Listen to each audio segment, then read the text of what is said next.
to First Take Math. Again, I'm Brian. We're going to continue on with factoring what we call trinomials.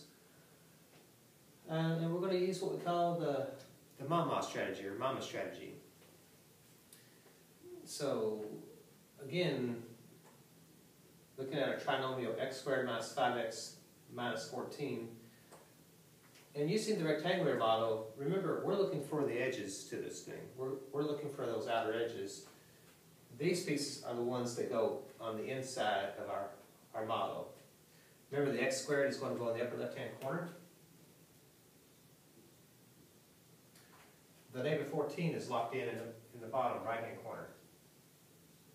And we know that the dimensions of this rectangle are x by x, because x times x does give me x squared.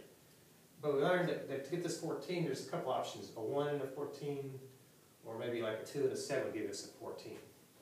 So this is where we come over and start using our multiply-add problem. So the negative 14 is what we're looking for to multiply.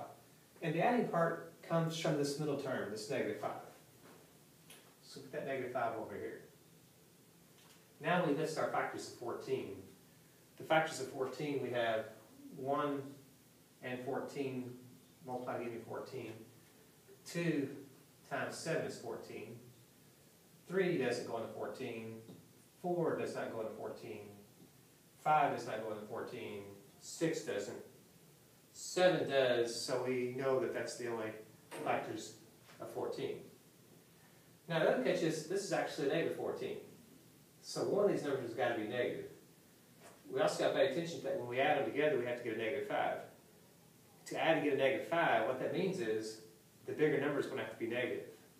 So that means the right-hand side has to be negative. So we know that now 1 times negative 14 is negative 14.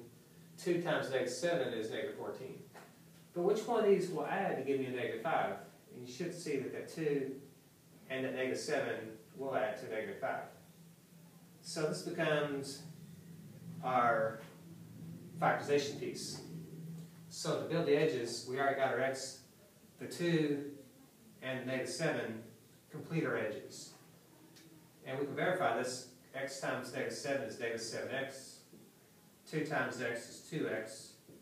And if I put those together, that should create our middle term of negative 5x. So there's the x squared. The negative 5x comes from these two, and the negative 14 is there. So when we say factor, we want this written as a multiplication problem, so those edges represent our factors. So that x plus 2 times the x minus 7. Let's look at this example, x squared minus 9. This is a special case. Again, we know when we build our model, the x squared goes in the upper left-hand corner. The negative 9 goes in the right-hand corner. And notice there's no middle term. So something's going to have to happen here for there not to be a middle term.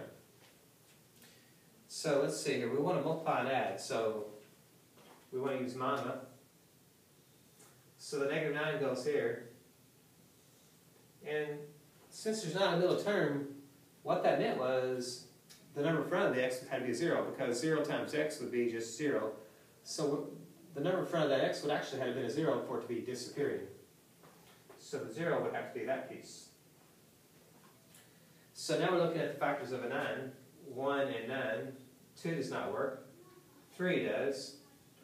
4 does not. 5 does not. Actually, we repeated 3.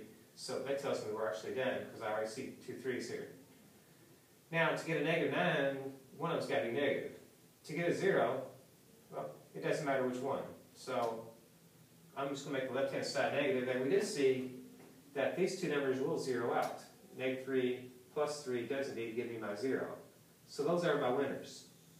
Those will complete my factorization. So know that this x times x will get this x squared. This negative 3 and this positive 3 will give me my negative 9. This 3x and this negative 3x will zero out. So there's not a middle term. So the answer becomes then, as the edges go, x minus 3 times x plus 3. And that's what we would call the factorization of the expression x squared minus 9. So I hope you find that helpful.